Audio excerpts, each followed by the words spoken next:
first of all, thank you for inviting me, Jacob. And it's a pleasure to be with you guys. Actually, I had given a workshop a number of years ago on Orcas Island. And just about everybody in the workshop was from Vancouver or Victoria. So that was my first workshop with Canadian people, and I really enjoyed it. Regarding my book, it's, as you know, it's called Triggers. And the origin of the book is interesting. I asked myself, what is the word that I hear the most from clients? And hands down, it was triggers. So I decided to research into triggers and recognize my own triggers. And after a couple of years, I came up with this book. And I'm very happy with it. And I think you will enjoy reading it. So I'd like to begin with what is a trigger. It's any word or person or event or experience that will touch off an immediate emotional reaction. For example, sadness, depression, anger, fear, shame. Now, all of those sound negative, and that's because the word trigger is used negatively, but as I'll point out, it can also, of course, be positive. So the simplest way to understand triggers is stimulus and reaction. You suddenly are surprised by a loud noise. You're startled. The trigger was the noise, and the startle reaction was coming from you. So trigger always refers to the combination of a stimulus and a response. However, the reaction to a trigger is usually excessive, is larger than what is warranted by the stimulus. So for instance, you hear a loud noise and you're startled, you go like this. That is not excessive. But if you suddenly started screaming in terror, then we would start to wonder if this excessive reaction was actually an example of a post-traumatic stress response. And that somehow what just happened is not only in the present, but hooks up with some original experience that was very harmful or hurtful or scary, and you're still holding it inside. Actually, it's in the amygdala, in the limbic part of the brain, so it's not really accessible by words or thought. So that's why it's such a sudden reaction, and it's also difficult to, shall we say, stop ourselves from having a trigger reaction. So we could say that when a trigger brings about an excessive reaction, it could be thought of as a signal that there's something to look into from your past, and also from two other sources, which I'll talk about soon. And it's something for you to deal with. You're finding out that there's some unfinished business inside, something emotional, some event that happened to you that has never been resolved. And what I try to do in the book is show you how to work with this kind of experience. We'll never get rid of our triggers completely, but we can, shall we say, reduce the wallop that they have on us. Usually triggers and reactions happen so fast that we don't have a chance to pause. That would be the mindful pause that I suggest. And we want to be compassionate toward ourselves. It's just normal to have an automatic reaction. And this is because, as I said, these triggers are activating the emotional part of the brain, not the prefrontal cortex where the rational thoughts preside. We might say, for instance, that the limbic system is like a horse. At times it's spirited, at times it's wild. The prefrontal cortex is like the reins.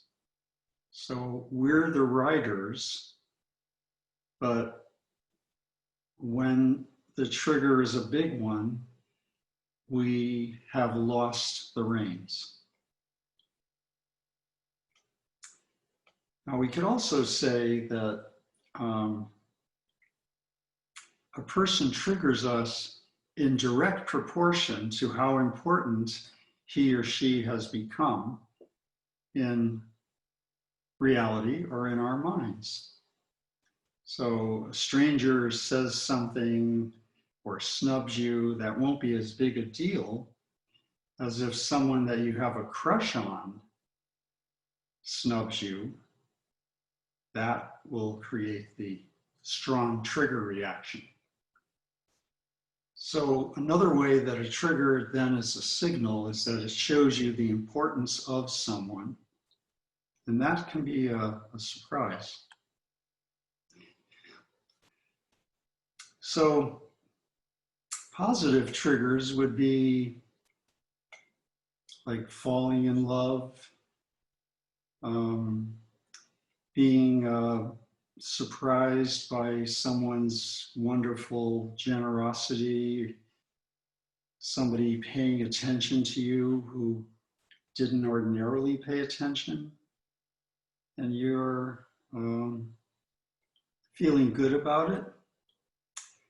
Erotic excitement, optimism. You could be triggered positively, for instance, with chills and a lump in your throat when your team scores a win, or when you see an example of the triumph of the human spirit, either directly or, as say, in a movie.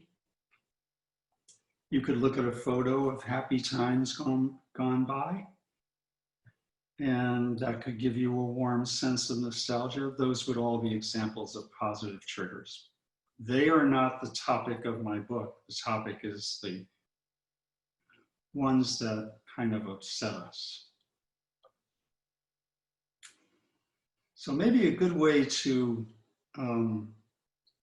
present the central point of the book is these couple of sentences which are in the introduction. Our goal is not to root out all our triggers, but to find a trailhead from them into the psychological and spiritual work that has been so long awaiting us. This is how we turn our triggers into tools.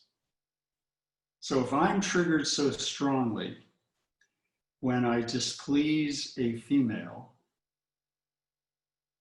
what must have happened between me and mother, or between me and any female in the course of my life, that imprinted me with such a fear that now I imagine that if I displease a woman, something terrible will happen to me.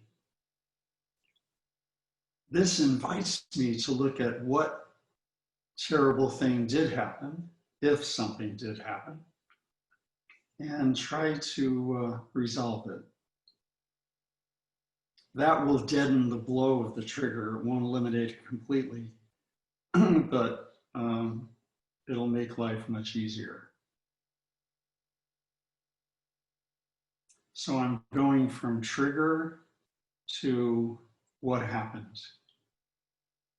And I'm not blaming anyone when I do that, because now it's all my responsibility as an adult. Since a feature of becoming an adult is exploring our origins and asking what in them is still tugging at me and creating shame or fear or anger, the very things, the very feelings that are instigated by a trigger. And by the way, a trigger doesn't cause a reaction. A trigger is a catalyst. It places you in the position where your particular reaction will happen. For instance, one person can be scared, feel fear because he displeased a man or a woman, whereas another person feels instant triumph when he or she does that because he has something in for men or women and wants to retaliate. So it isn't as if the original event caused a reaction.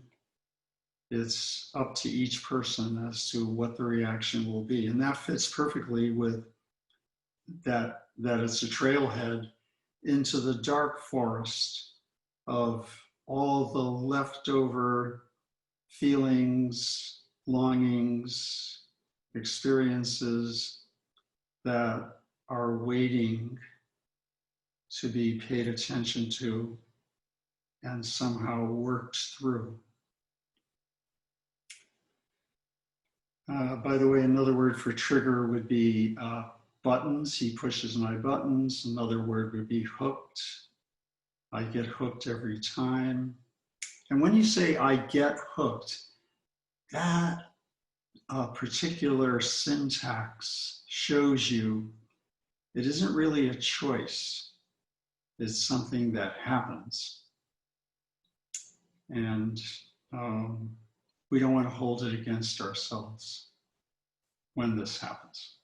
So it'll be up to us to explore the origin of our triggered reflexes and to work on moving past them. And we can learn how to do this. I have many practices in the book that will help you with this. You'll be seeing the trigger as a pointer to your own work.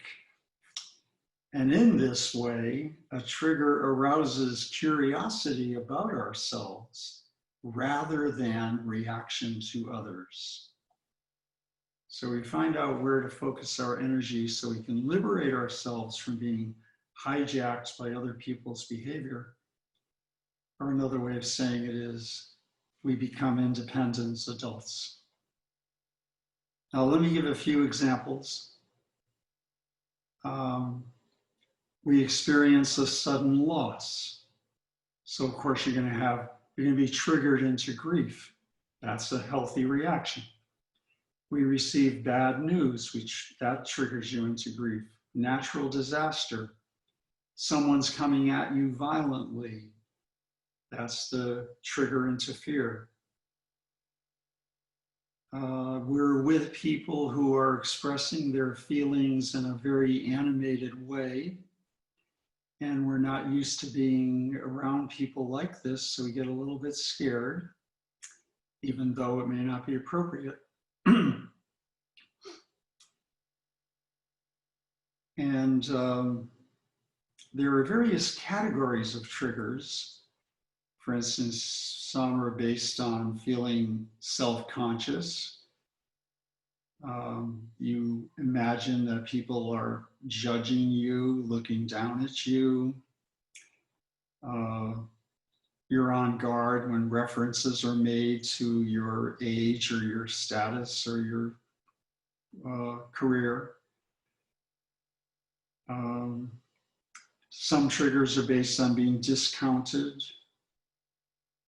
People are sarcastic toward us, or adult children don't want to spend as much time with us as we would like them to.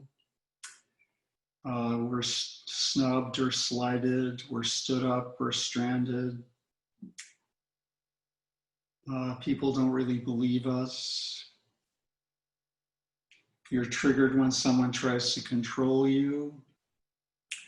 You're triggered when someone takes advantage of you, cheats you, lies to you, deceives you, betrays you. Here's a good example. You're triggered when you're cut off in traffic. Now that's an example of a double kind of a trigger. I'll explain what I mean. Since being cut off in traffic could lead to an accident in which you could be hurt, the actual reaction is fear. But we have become so adept at denying our fear that we immediately switch it into rage. And so we become angry at the other driver, but actually we've just covered up the fear, and the anger is meant to, shall we say, cancel it. And I certainly was guilty of this. And when I found Buddha's path, I thought to myself, well, you've got to have another way of handling this, because you're, first of all, it's a phony reaction. Secondly, it's aggressive, it's retaliatory. When you swear at people or try to cut them off. And so I came up with a new plan.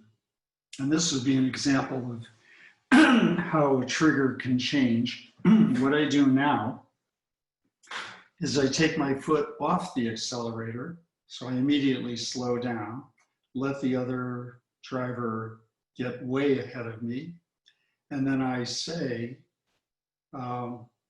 may you arrive safely. May you find Buddha's path.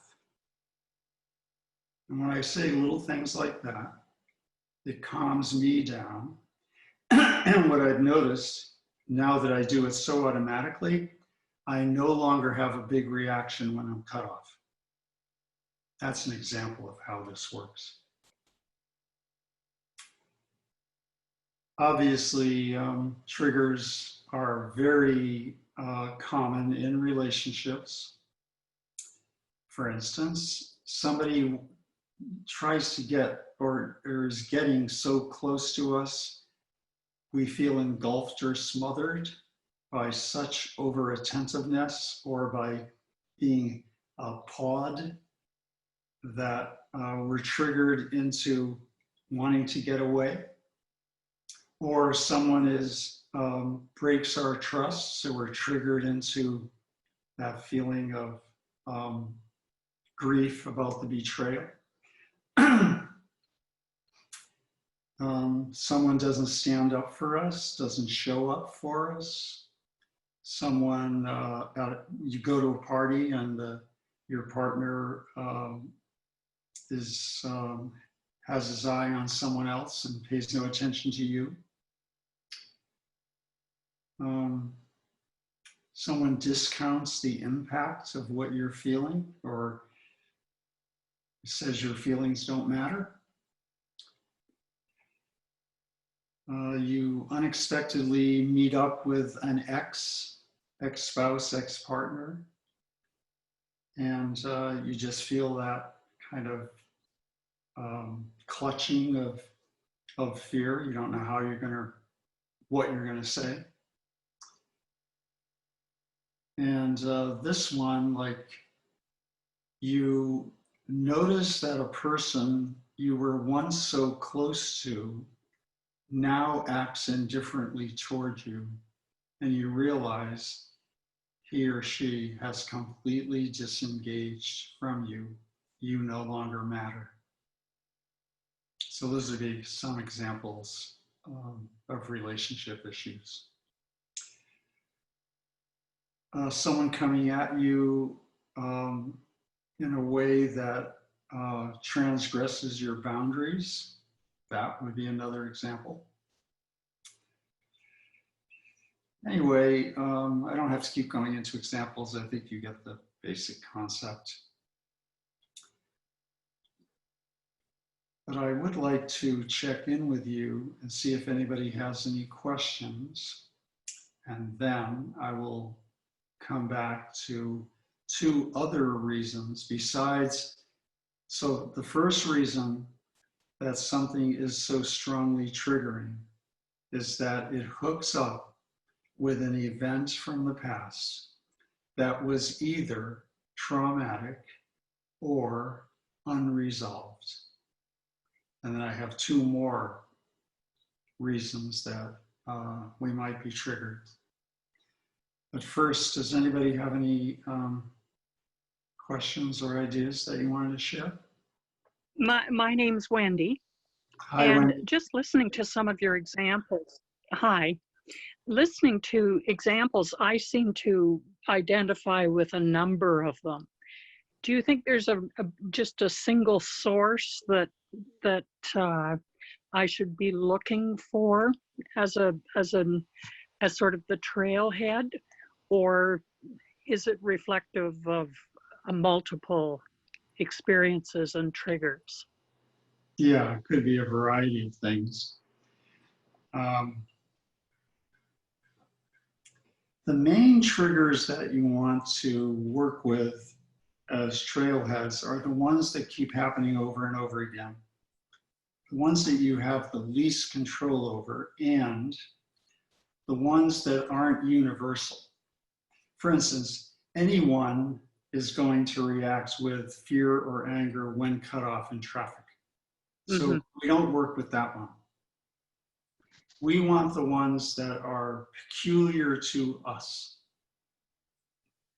Okay, so that gives me a direction to look for, to the ones that are really the significant triggers. Yeah, and the ones that you can tell are significant are the ones that bring about an excessive reaction. It happens over and over again. And sometimes it's so strong that you even feel destabilized. In other words, you think the world is going to come to an end. Everything is falling apart. I'm not going to be able to manage this. When the sense of having no resources to take care of the feelings that have come up, in other words, you can't manage the feelings that have been triggered, those are the ones that show you there's something in me that I have to look at. Especially when it's an example that brings up powerlessness, because that is what you felt in childhood. So powerlessness definitely. Yeah, is one of the signals that this must connect to childhood. One of my books, title says it all: The Past in the Present. There's nobody who's totally in the present except in moments, like moments of mindfulness. You're sitting and meditating, and you're looking at that mandala, and you just feel like you're in the present for a matter of seconds until the next thought comes in. But most of the time, we're being impacted by something from the past, also called transference. Okay. Anyway, thanks for your question. Did I answer, or did you have more? Yes, that answers it. That was very helpful. Thank you. You're welcome. Nobody is above triggers, no matter how healthy you are. you're going to be triggered. It's just part of being human. You wouldn't want not to be triggered. I mean, you would lose your lively energy. But once you get it, that the big triggers, of which most of us have less than 10, those are the ones that can light the way into something about ourselves that we are ready to look at. Because it is a matter of timing also. I'm thinking of this poem by Emily Dickinson. It's very short. Let's see, the word swoon means faint, F-A-I-N-T.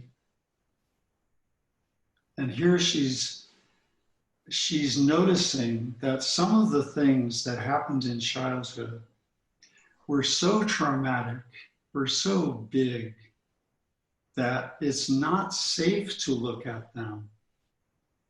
So what we have to do is just not go there. And I do want to throw that in because it wouldn't really be right to say, psychologically, to say that you should go back and look at all your traumas. Some of them are still too overwhelming or were so big that to look at them would make us fragments fall apart, as you will hear in the poem. So I'll recite the poem and then I'll explain it a little bit for those who aren't used to poetry. There is a pain so utter, it swallows substance up, then covers the abyss with trance, so memory can step around across upon it, as one within a swoon goes safely where an open eye would drop her bone by bone. So if she let herself look directly at what actually happened to her, she would fragment. So she can't do that. She has to step around the memory, let the sleeping dog lie, experience the triggers, and work with them through mindfulness, rather than having to explore things that we're not ready to look at yet, or might never be ready to look at. And we shouldn't be ashamed of this. We should just think to ourselves, the human body mind has sometimes gone through things that were too overwhelming ever to be resolved. So we leave them where they are, and we endure our triggers. I have another question. Is it Tara Renee? Yes. Hi. Hi. Thank you so much. So I just want to share that my triggers, they're very subtle. It could be just a memory, just a very, very like insignificant memory. Mm-hmm. And my things that trigger me could be just like going for a walk. I don't know, maybe the subtlest image, and it just pulls me back to, well, 2 years ago, I made a really poor decision, made a poor choice in my life, and it resulted in harming somebody. And it just takes me back to the very moment that they're so strong, but it could be just the subtlest thing that I can't even pinpoint. It could be just a like memory, it could be a smell, it could be just a word that I hear. Like so subtle that it just takes me by surprise. But like it takes me way back to the very moment of things that I experienced, or like with such intensity but I can't really pinpoint what is it that triggers me. Yeah. Right. Well, it sounds like you're also bringing up the topic of regret. A lot of it, a Yeah. lot of it. And that one is a very common trigger experience. So a memory comes up and you feel this regret that you acted a certain way. And regret, that the GRET is the old word for grief, and the RE is repeat, means repeat. So regret is to revisit the grief, but never fully experience it. So that's what a regret is. You're being confronted with a grief, but you fall into regret instead of stepping directly into the full grief because it might be too painful. What I would look into is, have I forgiven myself? Is there a way to come to forgiveness of myself? And I talk about this in the book. The pathway is making amends to anyone you have hurt and therefore feel regret about how you hurt someone. Or if it's a mistake that you made in the past, you would either make amends or you would say, okay, what have I learned from this? And it was an expensive way of learning it, but at least now I'm on the lookout and I won't have to make the same mistake again. And to forgive oneself or to forgive anyone is not to excuse yourself, but to let go of having to beat yourself or beat someone else for what happened.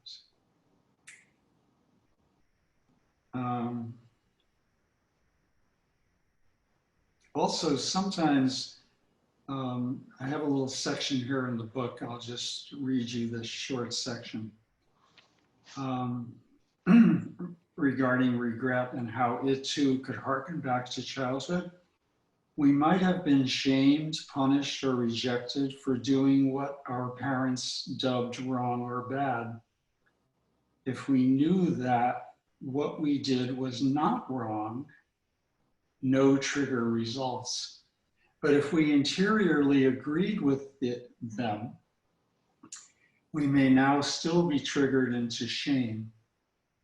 And instead of being shamed by them, we shame ourselves. Why did I do what I did, we ask? How could I have made such a mistake? How could I have been so dumb? Those are the exact words we might have heard in childhood and that we're now saying to ourselves. And now I'm quoting from the book, how much of our regret is unresolved grief from our home in the shanty town of long ago? And I give this beautiful quote by the famous Jesuit Teilhard de Chardin. I bless the vicissitudes, the good fortune, the misadventures of my life. I bless my character, my virtues, and my faults. I bless my blemishes. I love my own self in the form in which it was given to me and in the form in which destiny molded it. Isn't that beautiful? Okay, other questions about this? Yeah. Or do you have any other question? No, thank you. Tara? Thank you. Okay. Thank you. David, I was wondering if you could talk a bit about the conscious versus unconscious nature of triggers. In my case, sometimes the reaction can happen so quickly and I'm not really linking up on exactly what the trigger was. Oh, you mean you're having a reaction, but you can't pinpoint what led to it. When it's happening at the moment, that happens so like quickly, like lightning speed, the reaction. Mm-hmm. That is a good example, and that happens to all of us, I think. You wonder, why am I having such a big reaction? What actually happened here? And that's where you would ask yourself the 3 questions. I've looked at the first question, which is, does this have something to do with my childhood? Does this remind me of something that happened in my early enterprise with my parents, and how they treated me and how I was with them, and how they did or did not come through to fulfill my legitimate needs? Or is there some way that they physically, emotionally, or sexually harm me? Is there something unresolved? I've talked about that. So now we go to the second 2 possible origins. And this is all an answer to your question.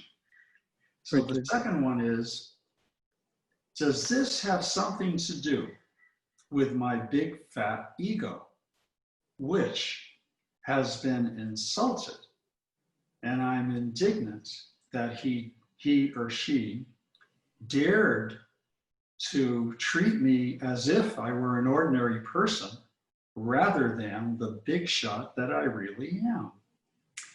Or shall we say, I'm entitled to special treatment and they're not giving it to me here. Or somebody competed with me and won, and I have to be the winner or else I'm nobody. We all know what it's like to have a big ego. And it's not fun, and it's not fun to be with. And it cancels intimacy, because when you have to be right all the time, then you can't allow real communication to happen. And you will engage in the ego's favorite sport, revenge. If anything can kill intimacy fast, it's that. And I first got onto this doing couples therapy. I was with a couple, I'll never forget it. I was with a couple once, and the woman said something that the man did. And he had already said something that she had done. And then when in the story, she had done something that he didn't like, and then he did something that triggered her. He knew her triggers, and he did something that he knew would really anger her. I turned to him and I said, "Were you trying to retaliate?" And that was the first time I noticed that it's common in some relationships to get back at each other. And I said to myself, well, as long as you're doing that, how could love ever be possible? Since the only real love is unconditional. Beyond retaliation, it goes directly to reconciliation. Anyway, so 1, does the trigger remind me of something from the past?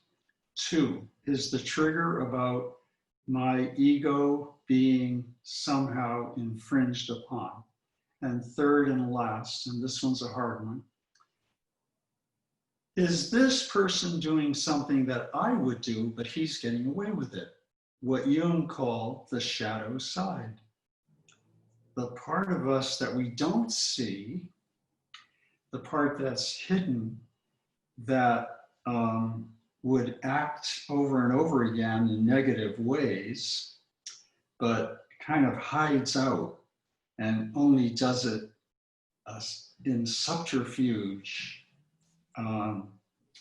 surreptitiously, just something slips out that is malicious or harmful to others. And sometimes we even surprise ourselves. Gee, why did I do that? That wasn't very nice. So anyway, the three possibilities.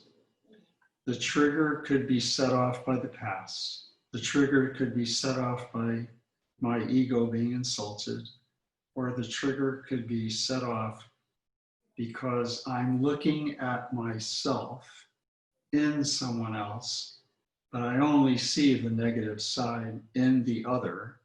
I've never confronted it in myself. I've never recognized that I would not be so disturbed by what other people do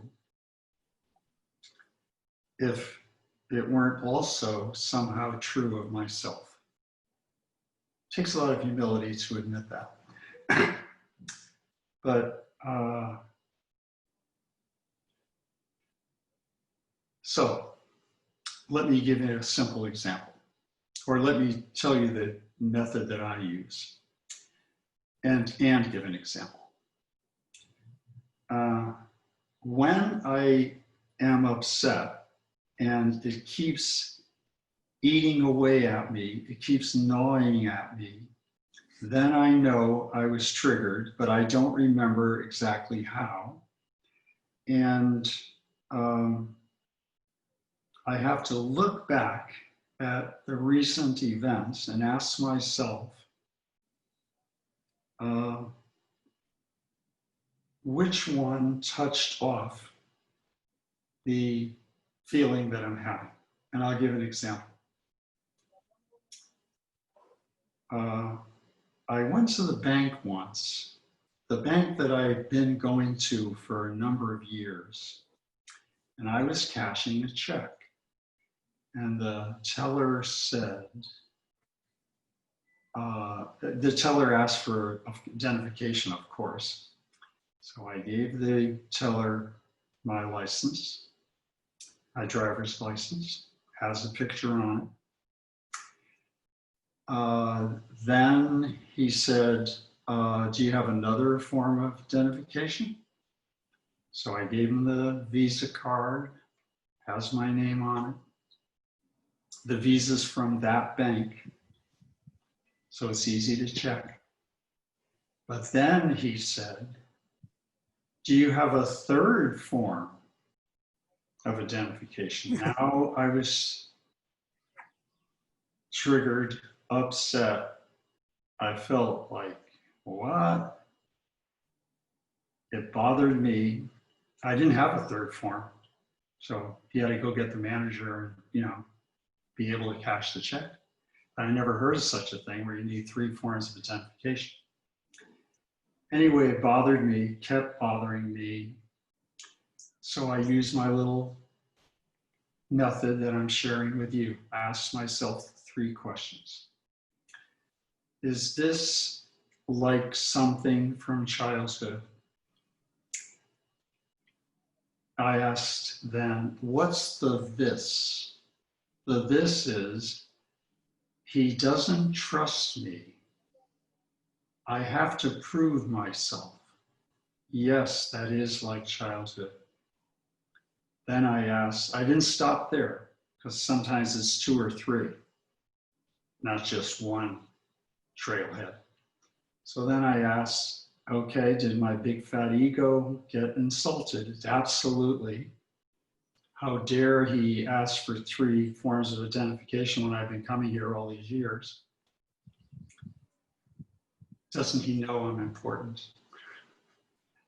And third, is this anything like my own shadow? Am I the kind of a person who does not trust others? And I could think of examples in which I am like that. So that explained the bigness and the length of time that I felt upset by what happened. And I was able to trace it to his asking for the third form of identification. Now, it's not always that easy to recognize which event was the triggering one, but that's the only example I can think of. Anyway, does that help, Michael? Yeah, thank you so much. It was very, very helpful. I appreciate the comprehensiveness of the answer. Thank you. Okay, somebody else have a question? Barry? Yes. Yeah, thank you, David. I really took in what you were saying about those three tests there, and I will try and put that into practice starting tomorrow, or maybe even today. No time like the present. There you go. By the way, before you go on, an easy way to do it is, and you'll see this in the book, that you want to see the trailhead, S-E-E, shadow, ego, early life. That's the easiest way to remember. So I started with early life, but S-E-E, I want to see what happens. Is this my shadow? Is he doing what I would do, but he's getting away with it? Is this my ego? He dared to defy my greatness, or compete with me, or not acknowledge me. Or is this like early life? Did this happen to me before, when I was powerless to do anything about it? Great. Okay, but anyway, back to your question. Yeah, thank you. That's a mnemonic that could certainly be a reminder. I've noticed that you've talked about the stimulus side of things and exploring that, and the response side of things in terms of emotional response, like for example, grief, sadness, or in your road rage situation, anger, rage. But I'm curious about whether you think it's useful or worth exploring the response in terms of flight, fight, freeze type responses, and what that might shed or enlighten us by looking at that, or how that fits in, I guess, in terms of your discussion here about stimulus and response, because there's the emotional response, and then there's the behavioral response that we have, which causes us to disengage or engage in inappropriate ways, maybe with the person that we're having this interaction with. Well, that's a very good question, and I do need to go into that. So I'm glad you brought it up now. So first is the stimulus. Something did not cause, but touched off. Something touched off some type of reaction. This reaction is internal, like fear, anger, sadness, shame. And then the third part, for some people, is to do something based on the feeling that came up. Example, in the bank, I did nothing. I did not start shouting or complaining, what kind of a bank is this? I just kind of went along with it, and I just felt something internally. But in road rage, I feel something internally, and then I do something like try to butt up against his back bumper with my front bumper, something crazy like that.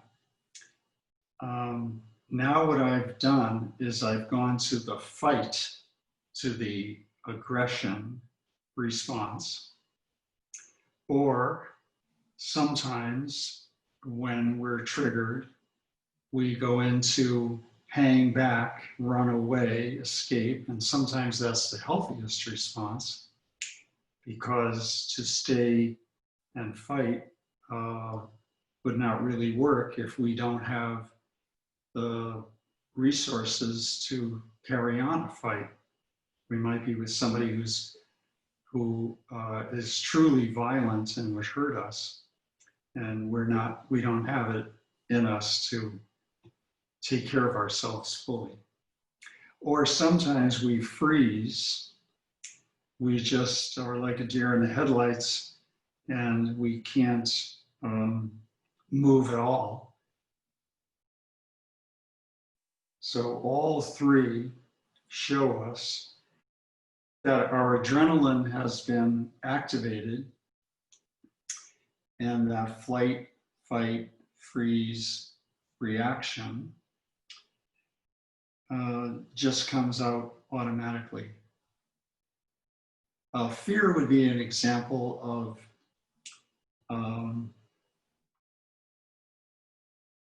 something that definitely leads to those three.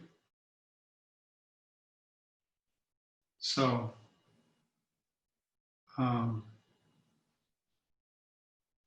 guess yeah, go ahead. one thought I had was, is it useful for us to look at our own patterns of behavioral response? Yes.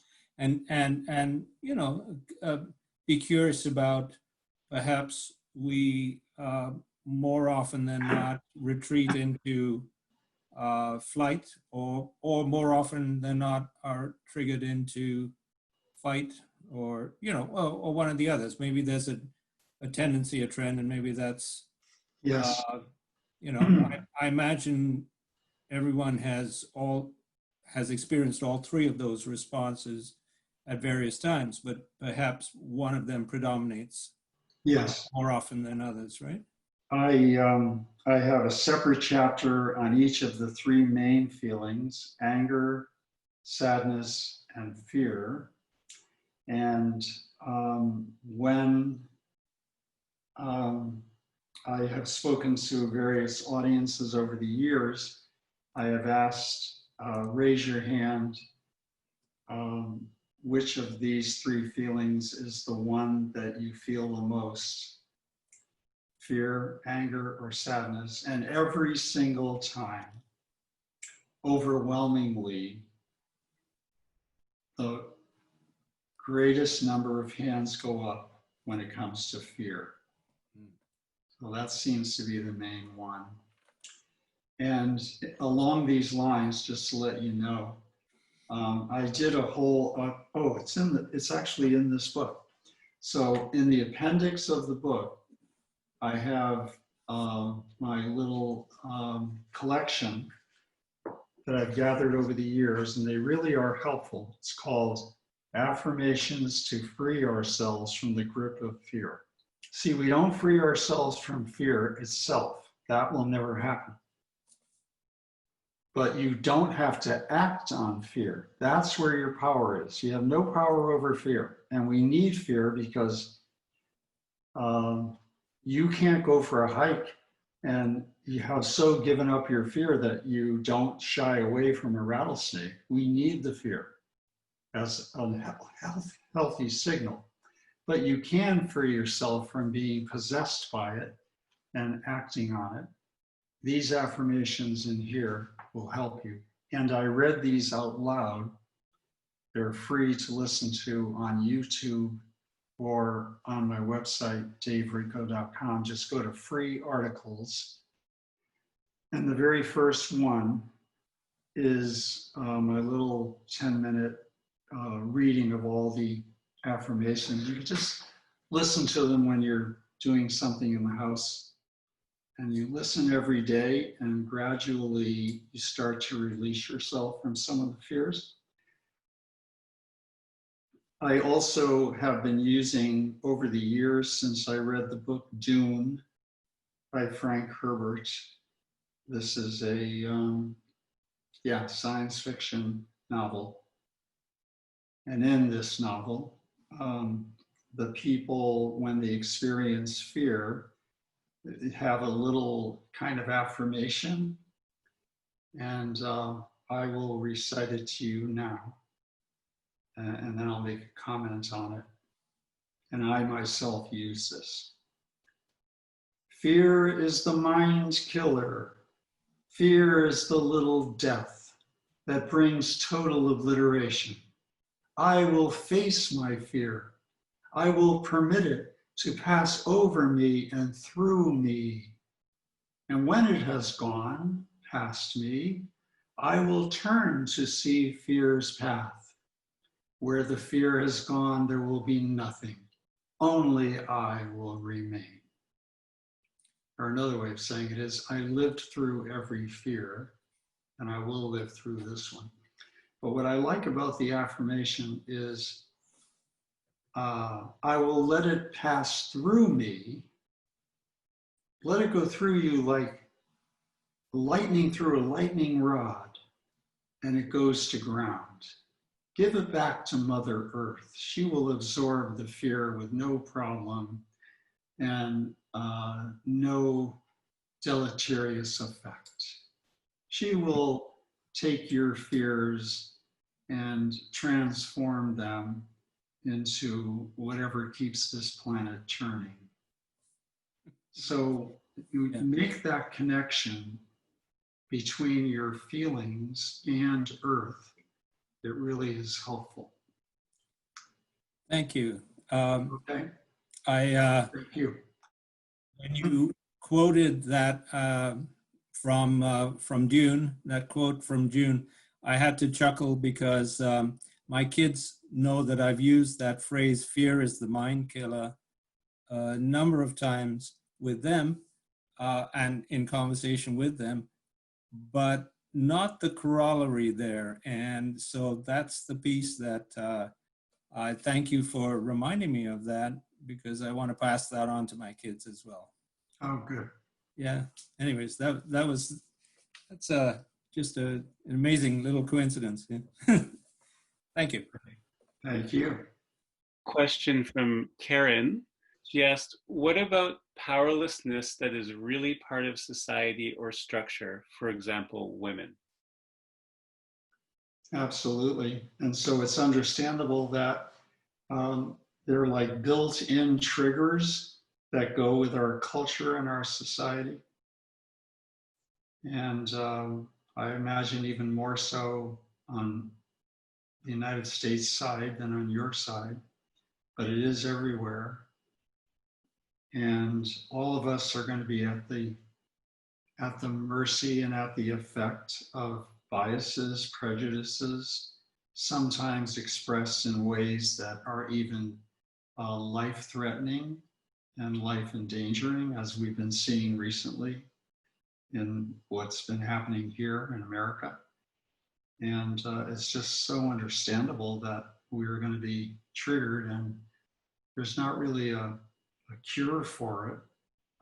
It just calls for caution and, of course, for organizing in healthy, nonviolent protest. It's as if, in this instance, the trigger became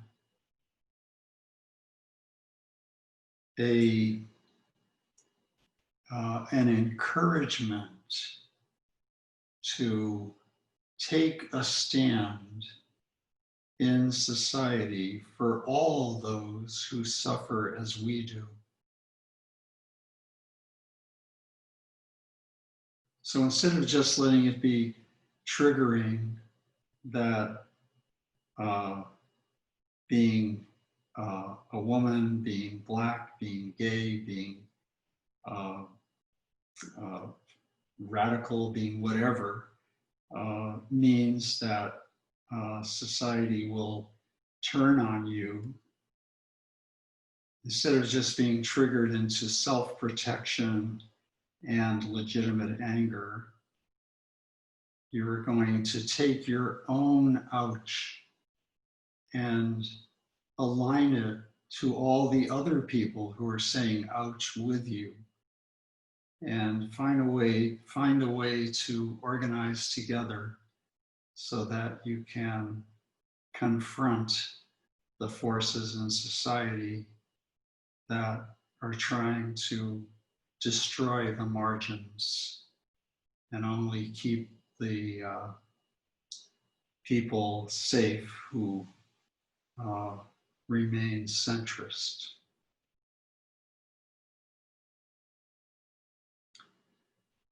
Anyway, that would be a spiritual way of working with triggers.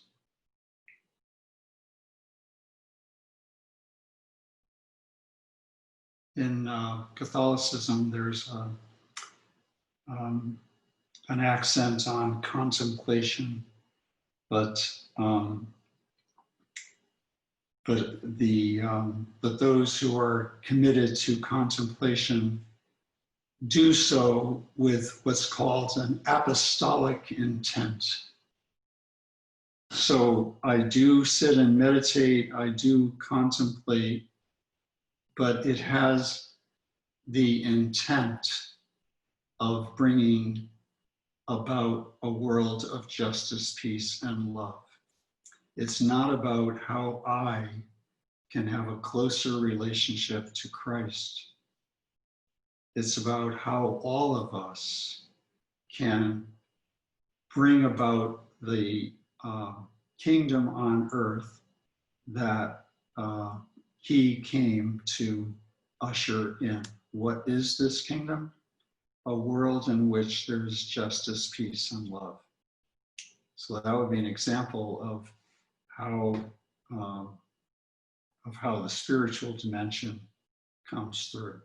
Not just in Catholicism, it could be in any tradition, or it could even be the style of someone who doesn't have any religion at all. But it's certainly the style of Buddhism. Any other questions before I go on? Just in line with what you've been saying, is there any practice that you recommend, practice that you've seen work in action that we can do in advance in order to moderate once we're faced with some trigger? So what I mean by this is, let's say we're aware of our triggers, and some of them we are not still aware. Is there something that we can do in advance so that when that happens, we can moderate the situation and we don't react out of proportion? Good. Well, what I recommend in the book is a combination of mindfulness and loving kindness practice. That's a specific Buddhist practice in which we show love and compassion first to ourselves, then to those who are close to us, then to those who are neutral to us, then to those we don't like or who don't like us, and finally to all beings. When I keep doing that practice, combined with mindfulness, which is being present to what's happening, but without the judgment, and without the need to define, and without the need to control, and without the need to push it toward a particular outcome, when I'm just present with an unconditional yes to reality as it is, when I practice that over and over again, I notice that I'm less triggered. And I'm speaking from experience. It really works.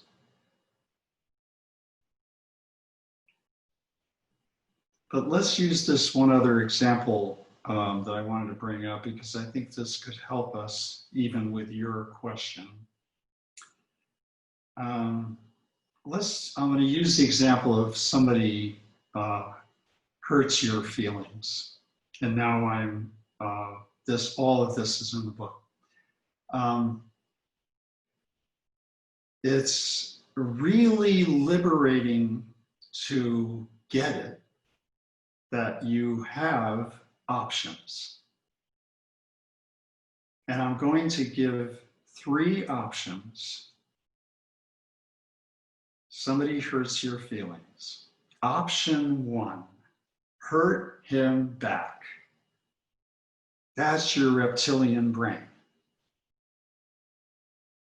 That's cave people talking. Second option, he hurt my feelings. I won't hurt him back. That's your second option. First option, he hurt me, I hurt him. Second option, he hurt me, I don't hurt him. In other words, I'm going to do no harm.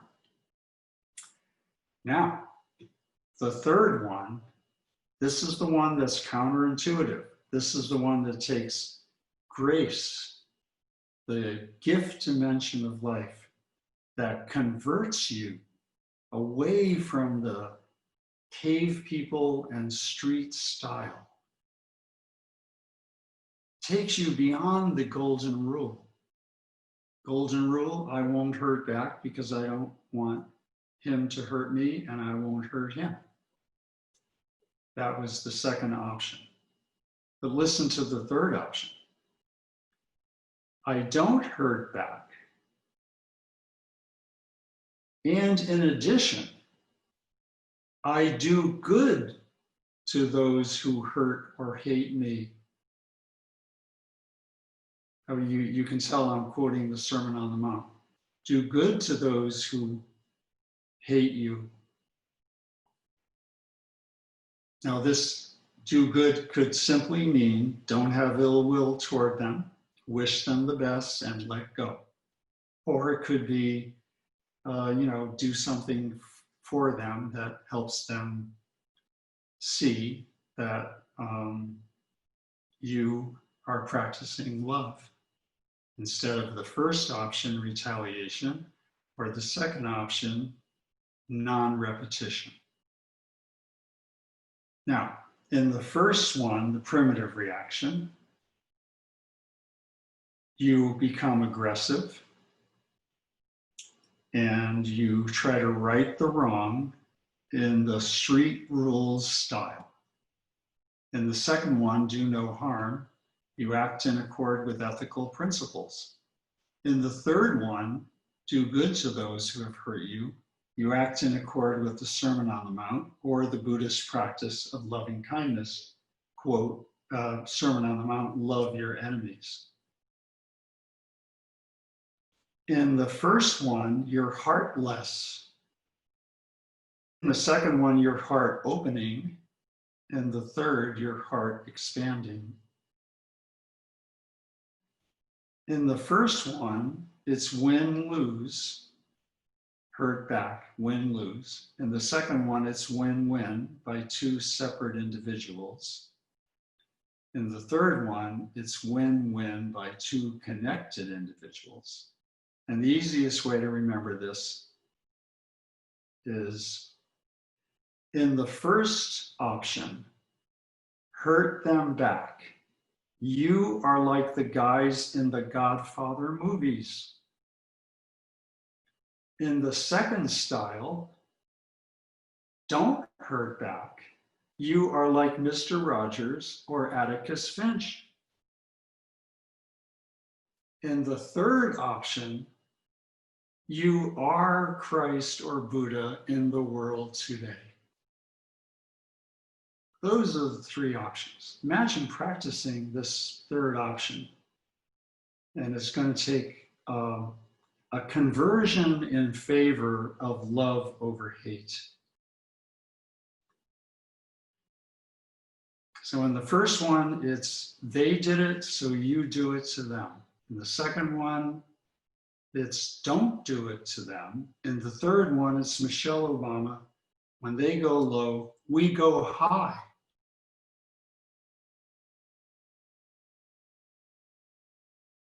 And I just, I'm so happy that I found these 3 options.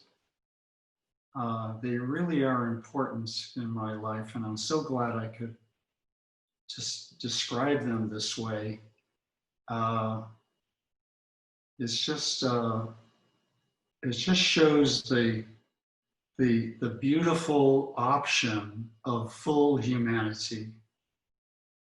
And I'm thinking of this beautiful quote from Shantideva, 8th century Buddhist teacher, in his wonderful book, The Way of the Bodhisattva. A bodhisattva is a person who doesn't want to accept the rewards of enlightenment until he brings with him all the other people on the planet, he or she. And this is the quote from the Way of the Bodhisattva.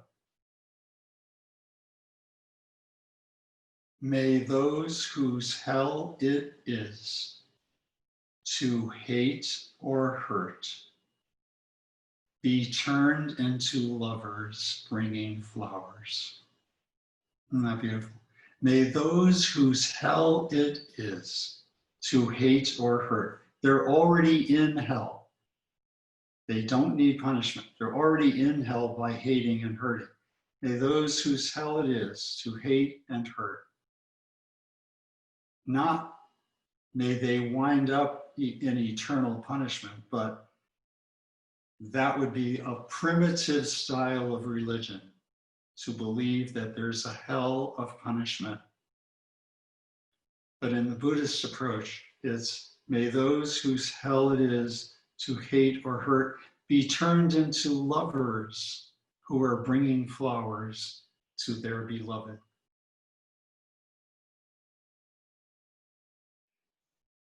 Anyway, that would be an example of a spiritual way of working with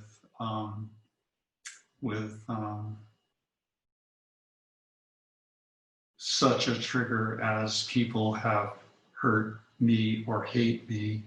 Goes with the question that someone asked about prejudice. And I'd like to end with this beautiful quotation from Martin Luther King Jr. in the speech he gave in 1964 when he accepted the Nobel Peace Prize. Sooner or later, all the people of the world will have to discover a way to live together in peace. If this is to be achieved, we must evolve for all human conflict a method which rejects revenge, aggression, and retaliation. The foundation of such a method is love. So thank you all for your attention, and I really appreciate your listening. And good luck in your finding the trailheads.